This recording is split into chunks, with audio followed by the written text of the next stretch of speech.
에베소서 6장 1절에서 4절 말씀입니다.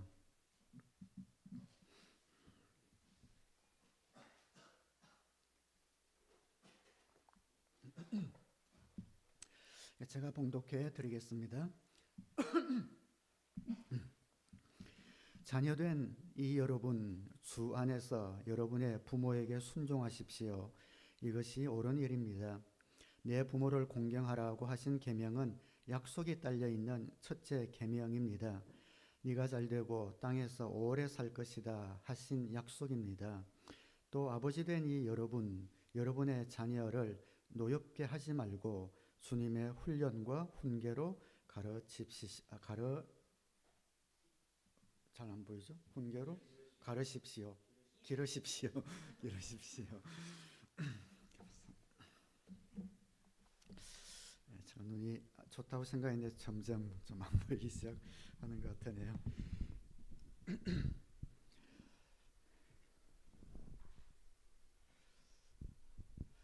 어떤 목사님이 그런 말씀을 하셨습니다. 5월은 성도님들이 교회 제일 가기 싫은 1년 12달 중에 제일 가기 싫은 달이다. 그런 이야기를 하셨어요. 웬고하니 5월은 가정의 달을 우리가 지키고 있지 않습니까? 그래서 여기는 꼭 그렇게 지키지 않는데 한국 교회 달력에서는 5월 첫째 주일은 어린이 주일, 둘째 주일은 어버이 주일, 또 셋째 주일은 부부 주일 그렇게 지킵니다.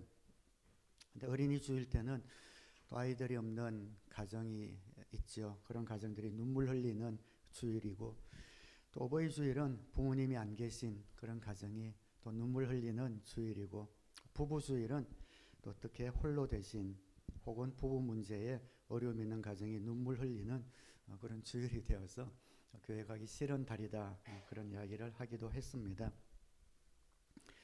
행복한 가정에 대해서 올 한 달 동안 설교하는데 행복하지 않는 가정은 힘든 거죠.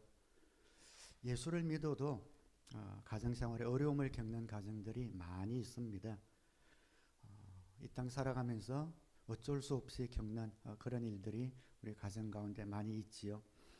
그래서 오늘 말씀을 통해서 행복한 건강한 동행, 부모와 자녀 간의 건강한 동행, 또 부부 간의 그런 건강한 동행을 이루는 그런 가정에 대한 또 소망과 또 위로와 또 격려를 받는 그런 시간이 되면 좋겠습니다. 가정의 행복은 절대 포기할 수 없는 것입니다. 하나님이 이 땅 가운데 가장 귀한 두 개의 축복된 공동체를 세워주셨는데 그것이 가정이요 또 확장된 가정인 교회를 세워주시지 않았습니까? 가정의 행복은 결코 포기하면 안 됩니다. 우리 가정 행복할 수 있습니다. 우리 자신을 예수님께서 거듭나게 하셔서 행복한 하나님의 자녀로 만들어 주셨듯이 우리가 모인 이 가정도 이 공동체도 하나님께서 거듭나게 할 수 있는 분입니다. 이 가정은 참 편한 곳이자 또 어려운 곳이기도 해요. 다른 관계는 내가 척하면 그냥 넘어갈 수 있습니다. 다른 사람 앞에서 아닌 척, 기쁜 척, 이렇게 덤덤한 척 하면은 그냥 그대로 넘어가죠. 믿는 척 할 수 있고 사는 척 할 수 있습니다. 그런데 가정에서는 그게 안 됩니다. 어떻게 되겠어요? 가정에서는 모두가 다 알고 있으니 하나님 말씀대로 사는지 안 사는지 척할 수 없는 곳, 나의 모습이 삶이 그대로 드러나는 곳이 가정입니다. 그래서 가정에 대해서 좋은 부모가 되십시오, 또 부모님께 효도하십시오, 이런 설교는 목사들에게 가장 어려운 설교이기도 합니다. 척할 수 없기 때문에 또 부족하기 때문에 그랬겠지요. 그러나 주님은 우리 가정이 또 그 가정이 대를 이어서 건강한 동행을 하기를 원하십니다. 오늘 1절 말씀에 자녀된 이 여러분, 주 안에서 여러분의 부모에게 순종하십시오. 이것이 옳은 일입니다. 주 안에서 순종하라 라고 한 이 구절 때문에 조금 어떤 그리스도인은 잘못 이해를 해서 주님을 섬기는 게 더 우선이다 해서 육신의 부모님에게 소홀한 그런 잘못된 생각을 하는 분들이 가끔씩 있기도 합니다. 예수님은 그렇게 말씀하지 않으셨어요. 마태복음 15장에 보면 고르반이라는 게 나오는데 부모님의 몫을 떼어서 부모님께 드리는 용돈과 같은 섬기는 그런 거예요. 그런데 유대인들이 난 하나님을 섬기는데 우리 가정에 두 개를 다 섬길 만한 그런 재력이 없어서 하나님이 우선이니 하나님께 이것을 갖고 왔습니다 라고 자랑스럽게 이야기할 때 예수님이 책망하셨어요. 부모님에게 명한 것을 왜 하나님이 갖고 오느냐, 부모님에게 먼저 드리고 공명하라고 이렇게 말씀을 하신 것을 보아서 우리 부모님을 향한 우리의 사랑은 하나님이 정말 원하시는 것을 알 수가 있습니다. 예수 믿는 사람들이 더 부모님을 공경해야 하고 형제간에 우애해야 합니다. 주 안에서 여러분의 부모에게 순종하십시오 라는 이 구절은 사도 바울이 어떤 마음으로 그렇게 했는지 속마음을 모르지만 또 그렇게 해석할 수도 있을 것 같습니다. 주 안에서라는 조건이 붙어있기 때문에 부모님에게 우리의 모든 삶과 정성을 다해서 공경하지만 그 부모님이 예수를 믿지 않아요. 근데 교회 다니지 마, 예수 믿지 마, 이렇게 성경에 어긋날 때, 부딪힐 때는 그까지 순종할 수는 없기 때문에 이렇게 말씀과 반항, 이렇게 부딪히지 않는 한은 주 안에서 순종하라라는 말로 해석하기도 합니다. 그런 의미가 아주 없다고 말할 수는 없지만 저는 이 의미를 그렇게 생각하고 싶습니다. 부모님께 순종하더라도 우리 힘으로는 순종이 안 된다는 겁니다. 우리는 다른 사람을 사랑할 만한 그런 능력이 제한되어 있습니다. 우리 힘으로 사랑하는 데는, 공경하는 데는 한계가 있으니 주 안에서 주님의 힘으로, 주님의 능력으로 순종하고 공경하라 라는 말씀으로 주셨다고 생각합니다. 아무리 순종하더라도 우리 마음으로는 허락이 안 될 때가 있죠. 우리 감정이, 우리 성질이 허락이 안 될 때가 있습니다. 부모님께 순종하더라도 그래서 주 안에서 순종할 때에 온전히 순종할 수 있습니다. 돌아가신 부모님을 추모하지 않는 자녀는 없죠. 저도 어머니가 6년 전에 돌아가셨는데 돌아가신 어머니 생각만 하면은 사람마다 눈물 버튼이라는 게 있지 않습니까? 어머니가 돌아가시기 마지막 그 순간에 어떤 부분들 곁에 있을 때 그 부분만 떠올리면은 눈물이 탁 쏟아지는 그런 버튼이 저에게도 있습니다. 부모님이 돌아가신 우리 성도님들은 돌아가신 부모님을 향한 사랑, 또 그리움, 추모하지 않는 자녀는 없습니다. 그 부분에 있어서는 다 효자예요. 문제는 살아계신 부모님입니다. 돌아가신 부모님은 마음으로 그리워하고 정말 마음을 다한 효자인데 살아계신 부모님께는 그게 잘 안 된단 말이죠. 감정적으로 서로 얽혀 있습니다. 부모를 공경하고 순종하는 것은 이 세상 그 누구나 주어진 그런 도덕 양식이죠. 어느 문화나 어느 종교도 부모님께 효도하라라는 것은 다 있습니다. 그렇게 다 있는데도 이 세상에 왜 그렇게 효자보다 불효자가 더 많은지요? 이 땅에는 불효자가 훨씬 많습니다. 왜인가? 그만큼 어렵기 때문이죠. 우리 힘으로, 내 능력으로, 내 감정으로 하기가 어렵기 때문에 주 안에서 살아라고 주님이 말씀하십니다. 우리가 안다고 다 사라지는 것 아니죠. 효도해야 되는 건 알지만 다 그렇게 사라지지 않습니다. 가장 큰 이유는 상처 때문입니다. 부모님과 특히 마음 가운데 있는 상처 때문에 부모님의 마음에 있는 상처가 자녀에게 흘러가서 썸뿌리가 되기도 하고 또 부모로부터 받은 상처가 있어서 공경이 잘 되지 않기도 합니다. 그래서 우리 자신이 주님 앞에서 예수님의 보혈로 거듭났듯이 부모와 자녀 관계에도 이런 거듭남이 필요합니다. 나를 낳아주시고 길러주신 부모님과의 관계에서 우리가 이런 회복해야 하는 이런 영적인 은혜가 필요합니다.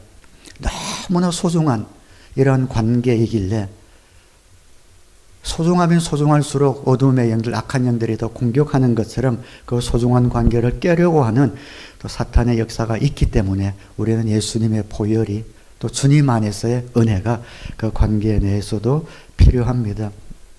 디모데전서 3장 2절에 보면 말세에 너희들이 부모를 거역하며 절대 해서는 안 될 그런 이야기 중에 하나가 말세 부모를 거역할 것이다 라는 말씀이 나오죠. 도저히 있을 수 없는 일이 부모를 거역하는 일입니다.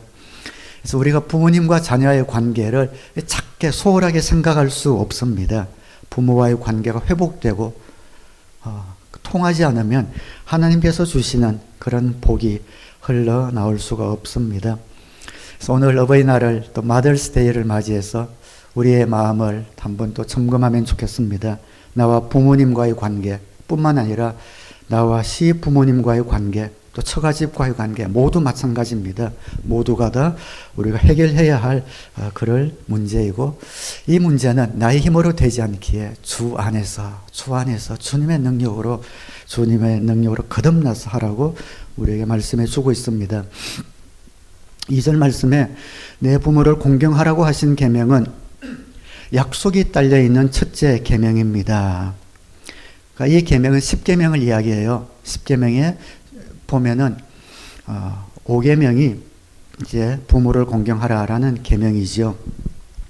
부모를 공경하라라고 하는 계명은 다른 계명과는 딱 하나 특징이 있습니다. 이 계명에만 붙어 있는데 이 계명에만 약속이 붙어 있어요.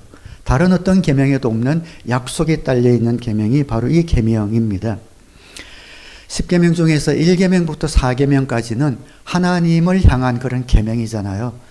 나 외에 다른 신을 두지 말라, 우상을 만들지 말라, 하나님의 이름을 헛되이 부르지 말라, 안식일을 거룩하게 지키라.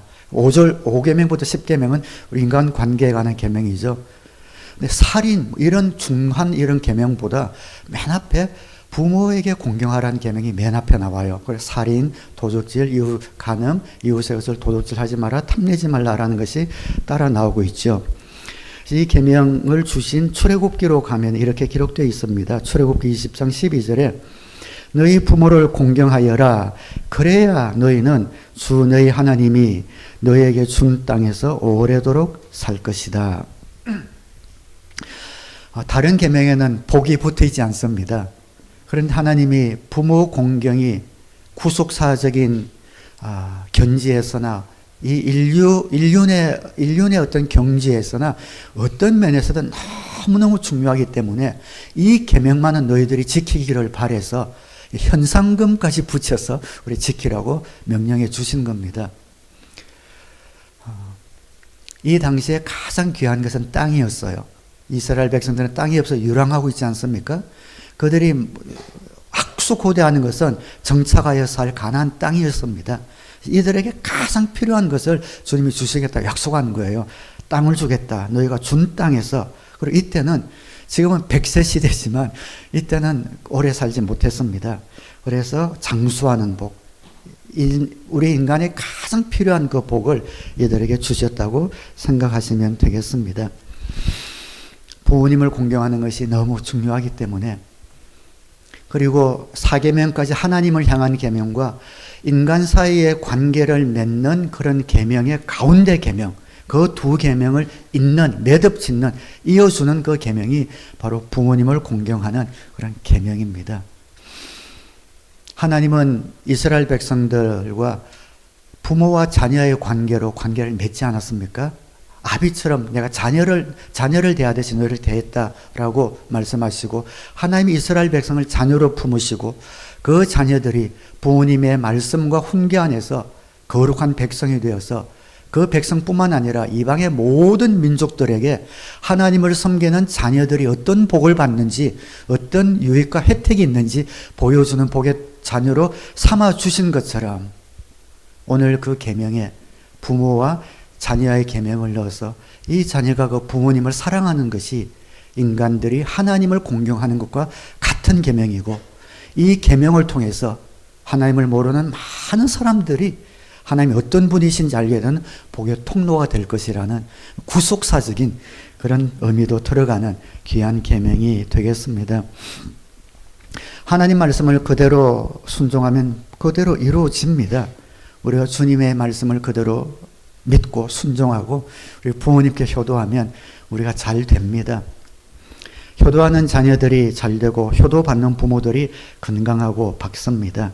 그리고 그 자녀들도 효도하는 자신의 부모님의 모습을 보고 그것을 본받기 때문에 또 그 가정이 밝고 또 그런 가정들이 통계적으로도 효도하고 장수하는 것 같습니다. 우리 부모님은 저와 여러분의 인생의 시발점입니다. 시작점입니다. 우리가 태어나서 맺는 모든 인간관계의 첫 출발점이 바로 부모님 아니겠습니까? 거기서부터 우리 인간관계가 시작됩니다. 우리 인생은 이어달리기입니다. 생명의 이어달리기죠. 한 세대에서 다음 세대로 이어집니다. 생명이 이어집니다. 사랑이 이어집니다. 축복이 흘러나가는 그런 이어달리기를 우리는 한평생 하고 있습니다. 여러분 운동회 때 개주하면서 이어달리기 해보셨죠? 앞선 주자가 삐뚤삐뚤하고 잘 마음에 들지 않아요. 늦기도 하고 막 마음에 들지 않아요. 그런데 내 앞에 선 주자가 마음에 들지 않는다고 그 주자가 나에게 바통을 전달했는데 나는 네 바통 받기 싫어하고 그 바통을 던져버리고 나는 이것을 끊어버리고 나는 새로 시작할 거야. 할 수 있습니까? 할 수 없습니다. 바통 터치를 했는데 집어던지고 내 구간만 뛸 수 없습니다. 그렇게 하면 탈락입니다. 가능하지 않습니다. 바통을 이어준 부모님, 우리의 마음에, 우리의 감정에, 우리의 생각과 다를 수 있고 우리에게 또 상처를 줄 수도 있고 또 우리 마음대로 내 생각대로 또 내가 생각하는 다른 어떤 부모의 모습이 아닐 수 있습니다. 그러나 그 바통을 우리가 이어받아야 합니다. 바통을 이어준 그 부모님을 사랑해야 합니다. 우리를 이 땅에 태어나게 하셨고 생명을 이어주신 관계의 시작을 만들어주신 그런 귀한 바통이기 때문에 그렇습니다. 우리에게 생명을 이어주신 사랑을 이어주신 또 우리에게 보여주신 그런 인생의 가치들의 바통을 우리가 잘 전달받아서 아름답게 성화시켜 우리의 자녀들에게도 그 바통을 잘 계승할 수 있는 우리 믿음의 사람들 다 될 수 있기를 주님의 이름으로 축원합니다. 4절 말씀입니다. 또 아버지 된 이 여러분이 아버지는 부모님을 이야기하겠죠. 여러분의 자녀를 노엽게 하지 말고 주님의 훈련과 훈계로 기르십시오. 주님의 말씀으로 기르라는 것이지요. 주의 교훈과 훈계로 양육하라라고 했습니다. 전 이걸 어려서부터도 그렇게 배웠고 또 저도 그렇게 알고 가르쳤던 것 같아요. 저는 이게 그냥 성경 말씀, 이게 너무 간단하게 생각을 했었어요. 우리 자녀들을 말씀으로 훈계하고 양육해야지. 근데 그건 아주 일부분이고 어떻게 보면 아닐 수도 있다는 것을 늦게 깨달았습니다. 우리 자녀를 주의 교훈과 훈계로 양육하라라고 했기 때문에 교회 다니게 하고 예배 드리게 하고 기도하게 하고 또 성경 읽게 하고 하면 되는 것인 줄 알았습니다. 그런데 그것은 종교 생활을 가르치는 것이었더라고요. 저도 어려서부터 부모님이 가정예배 보자 하고 봤는데 그 즐거웠던 기억이 별로 없어요. 억지로 앉아 있었던 그런 기억만 남아 있습니다. 우리 아이들에게 주의 훈계와 말씀으로 가르치라고 교회 가야 돼, 빠지지 마, 기도해, 성경 읽어 이렇게만 하면 된다고 생각했는데 그것은 종교 생활을 자녀들에게 가르치는 것이 아니었나라는 생각이 듭니다. 자녀들에게는 복음이 아닌 것이죠. 주의 교훈과 훈계는 무엇입니까? 그것도 필요하지만 말씀을 그들에게 전해주는 것도 필요하지만 그 이전에 우리가 예수 그리스도 안에서 누리는 구원의 기쁨, 우리 부모님이 주님을 얼마나 사랑하는지, 하나님을 얼마나 사랑하는지, 하나님의 말씀을 얼마나 사랑해서 그 말씀대로 살아가려고 노력하는지, 그리고 그 말씀대로 살아갈 때 주어지는 그 기쁨과 생명이 얼마나 풍성한지, 그 말씀대로 살아갈 때 주어지는 그 감정들이 얼마나 좋은지, 그것이 주님의 말씀과 훈계와 교훈이라는 거죠. 삶으로 보여주는 겁니다. 속죄의 기쁨, 구원의 기쁨, 사명의 기쁨, 섬기는 기쁨, 말씀에서 말씀하고 있는 이 기록된 말씀이 그런 기록된 말씀이 아니라 내 삶 가운데서 살아나는 정말 놀라운 진리의 말씀인 것을 자녀들에게 가르쳐 주라는 것이었던 거죠. 예수님과 동행하는 삶, 그것이 얼마나 아름다운지, 하나님의 사랑이 얼마나 뜨거운지, 하나님 나라에 대한 소망을 안고 살아가는 것이 얼마나 담대함을 갖게 되는지 자녀들에게 전해주라는 것입니다. 저도 그래서 서두에 이런 가정에 관한 설교를 하면은 자신이 없다고 말씀드린 이유가 여기 있습니다. 저도 우리 자녀들에게 말로만 신앙생활 잘하라고만 했지, 정말 우리 자녀들이 아빠인 내 모습을 보고 목사지만 예수님과 동행하는 놀라운 그런 기쁨을 맛보았을까, 엿보았을까 생각하면 자신이 없어집니다. 저는 우리 가정교회 목회자 컨퍼런스나 가면은 제일 부러운 것이 우리 목사님들의 자녀가 거기서 목자하는 게 제일 부러워요. 그거 얼마나 부러운지 그냥 그 자리에 안 있고 싶어요. 자랑하다 보면은 너무 부러워요. 목사님의 자녀들이 목자 할 때에 야, 저 목사님은 정말 가정 교육, 자녀 교육에 성공했구나. 그게 확 와닿거든요. 그 목자 할 때 한데, 그리고 우리 목사님들 중에 저 동료 목사님들 중에도 아들이 이제 또 신학교 와서 전도사 목사 되는 것을 볼 때도 부럽기도 해요. 전 옛날에는 우리 아들이 한 명 있지만 소명은 하나님이 주시는 거기 때문에 억지로 할 수 없는 거기 때문에 뭐 그냥 아무 생각 없었는데, 갈수록 야, 우리 아들도 목사 됐으면 너무 좋았겠다 이런 생각이 들기도 해요. 근데 뭐 우리 자녀들도 뭐 엇나간 건 아니지만 정말 주님 안에서 섬기는 그런 삶을 살도록 내가 얼마나 본을 보였나라는 그런 부끄러움이 있습니다. 말로만 신앙생활을 하라고 했지, 주님과 동행하는 구원의 기쁨, 이런 것들을 우리 부모님이 과연 보여주었는가? 우리의 삶인 거죠. 부모가 예수님 안에서 누리는 사랑의 기쁨, 섬김의 기쁨, 이것을 통해 우리 자녀들이 배웁니다. 우리가 우리 자녀들을 주의 교훈과 훈계로 이렇게 양육하는 것, 말로 가르쳐지는 것이 아니었습니다. 부모님의 삶이었습니다. 부모가 예수님 안에서 누리는 구원의 기쁨, 하나님의 사랑을 누리고 예수님과 동행하는 삶을 통해서 우리 자녀들이 배우는 겁니다.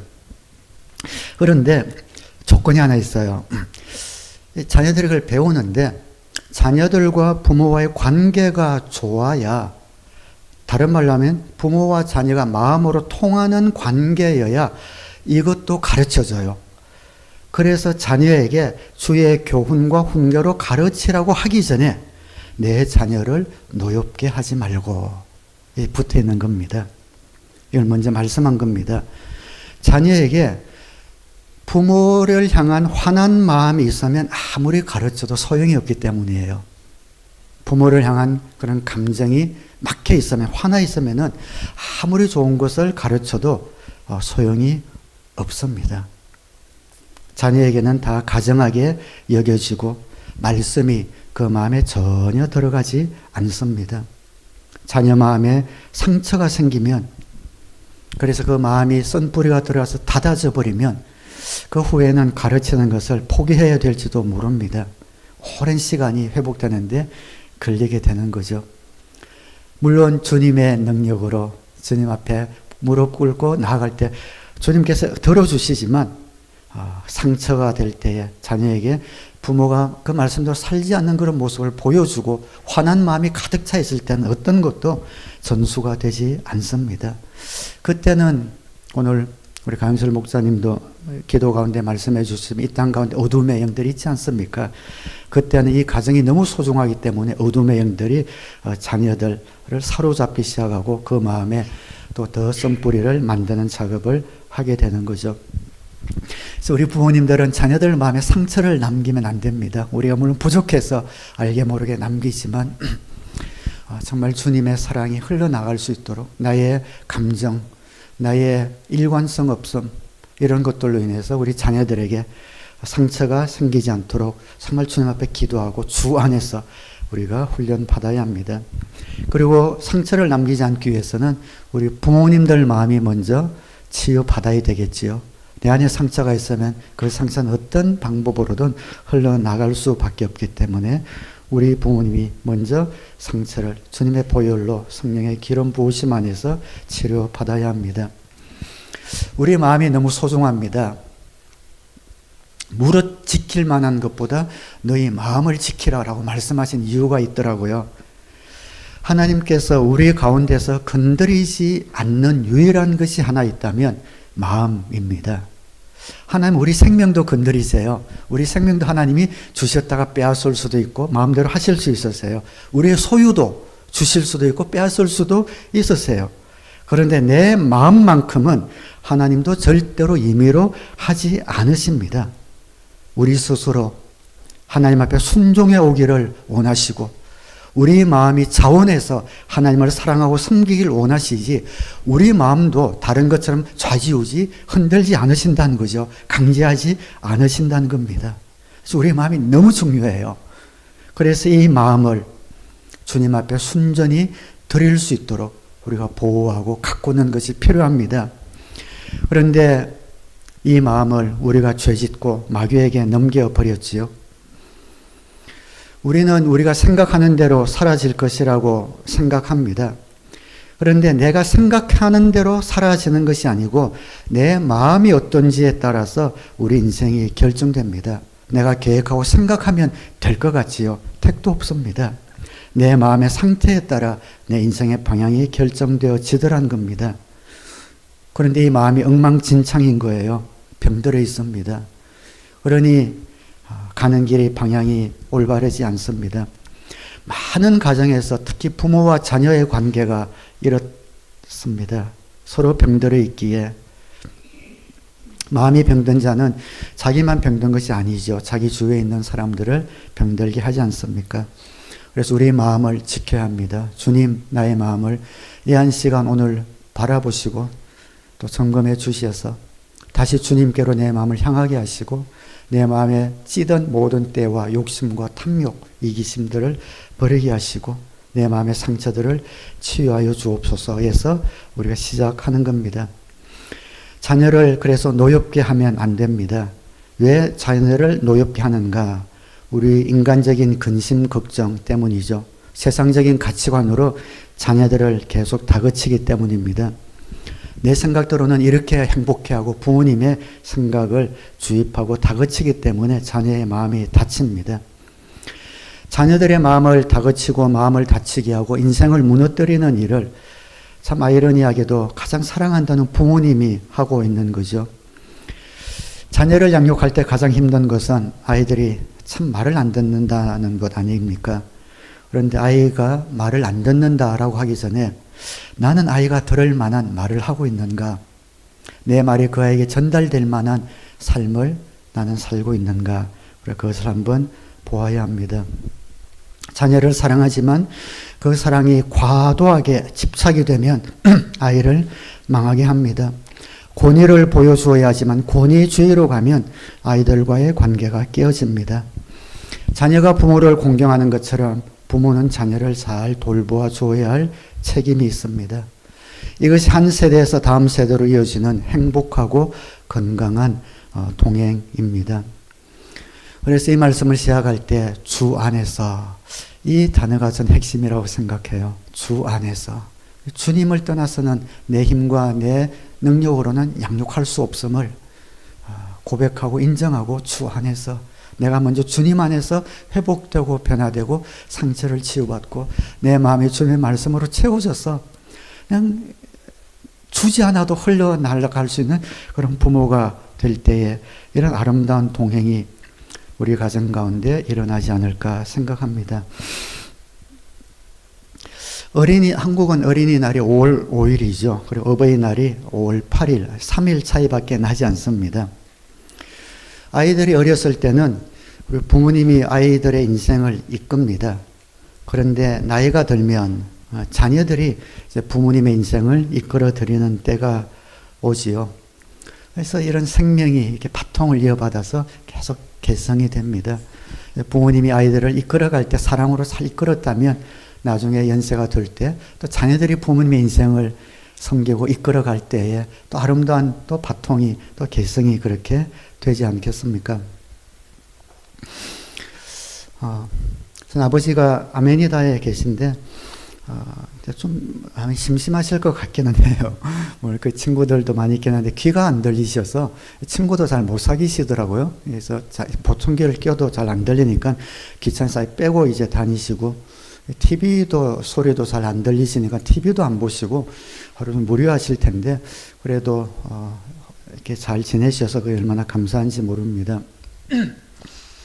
아버지도 경상도 분이시고 또 해서 또 그게 뭐 정이 많고 그런 분이 아니셔서 그 어머니랑 같이 살아 계실 때는 큰 어떤 아버지 잔정 이런 건 제가 별로 못 느꼈던 것 같아요. 근데 어머니가 돌아가셔 혼자 계시면서 참 이렇게 정이 많으시구나 이런 것들을 종종 느끼게 됩니다.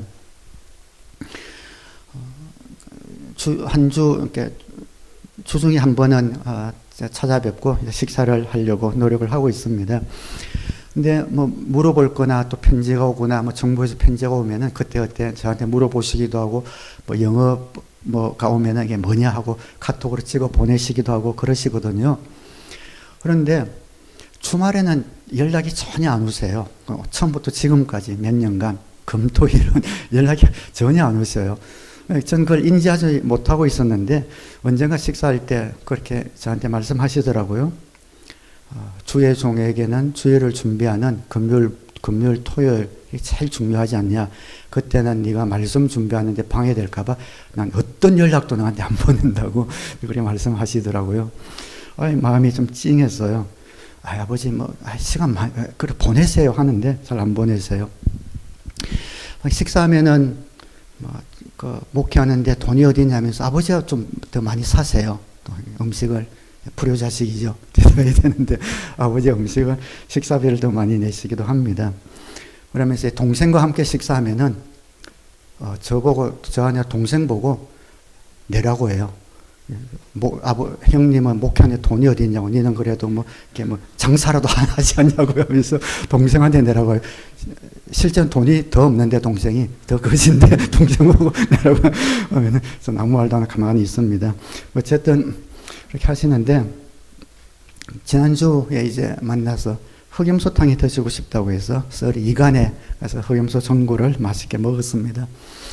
근데 옆좌석에 아버지랑 같은 아메니다에 계신 할머니를 모시고 따님이 식사하러 왔더라고요. 옆탑은 와서 아버지랑 반갑게 인사를 해요. 근데 아버지가 아메니다에서 다 친구 이렇게 잘 대화를 안 하시는데 할머니랑 대화를 많이 하신대요. 왜냐면은 먹을 것만, 그 딸이 먹을 걸 자주 갖고 온대요. 너무 많으니까 항상 아버지한테 막 갖다 주신대요. 근데 이거 보면 안 되는데 갖다 준 게 별로 맛은 없어서 먹진 않는다고 생각하시는데 어쨌든 많이 갖다 주신대요. 그래서 그게 너무 고맙대요. 뭐만 생기면 갖다 주신대.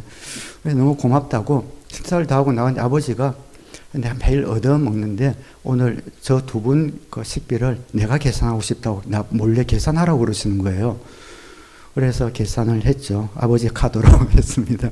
그걸 그 두 분이 아시고 가만히 그 할머니 좋아하시나? 그건 아닐 텐데 농담입니다. 어쨌든 하니까 그것도 너무 이제 고마워하셔요. 근데 아버지가 가면 이제 차 타고 오면서 저한테 목회자는 섬기는 삶을 살아야 되는데 내가 여기 있다 보니까 섬기는 일이 없는데 오랜만에 섬기는 삶을 살고 보니까 기분이 좋다 이렇게 말씀을 하셨습니다. 그래서 어쨌든 아버지는 저에게 목회하시면서 하나님은 정말 살아계신 분이다라는 정말 귀중한 것을 개성해 주셨고, 또 목회하는 지난주 이제 LA 갔다 오지 않았습니까? LA 갔더니 또 저에게 식사하면서 저한테 하는 말이, 미국 자주 가는데 야, 네가 지난주에 LA 가고 미국 가고 여기 없으니까 장남이 옆에 없으니까 내가 허전하더라 이러시는 거예요. 마음 짠하게 그러시더라고요. 그래서 참 아버지가 이제 연세가 되셔서 이제는 자녀들이 아버지의 삶을 이끌고 섬겨드리는 그런 때가 됐구나 이것이 참 우리의 삶이고 또 인생이구나. 그리고 저도 나이가 들어갈 테고 또 우리 자녀들이 그 삶을 계승하겠지요. 그래서 부모를 공경하는 것이 참 중요합니다. 하나님 공경과 부모님을 공경하는 것을 주님은 함께 보십니다. 자녀가 아비를 공경하는 것이 일륜이라면 자녀가 하나님을 공경하는 것은 천륜이라고 할 수가 있겠죠. 동급입니다. 연결되는 겁니다. 내가 부모님을 공경하면 그 부모님의 부모님을 공경하는 것이고 또 그 위에 부모님을 공경하는 것이고 계속 올라가면 우리 모두를 지어주신 우리 하나님 아버지를 공경하는 것이 되기 때문에 그렇습니다. 말씀을 맺겠습니다. 주 안에서 순종하라. 예수님 안에서. 예수님을 구세주로 영접하면 내 마음이 치유됩니다. 그래서 부모님을 진심으로 순종할 수 있게 됩니다. 여러분 마음 가운데 계신 그 주님의 능력, 주님의 지혜, 주님의 은혜, 주님의 평강, 그래서 힘입어서 우리의 부모님들께 순종하고 우리의 자녀들을 정말 믿음으로 양육하는, 그래서 우리 사랑의 교회 모든 믿음의 가정들이 대대손손 아름답게 개성되는 건강한 동행이 이루어지기를 주님의 이름으로 축원합니다. 기도하겠습니다.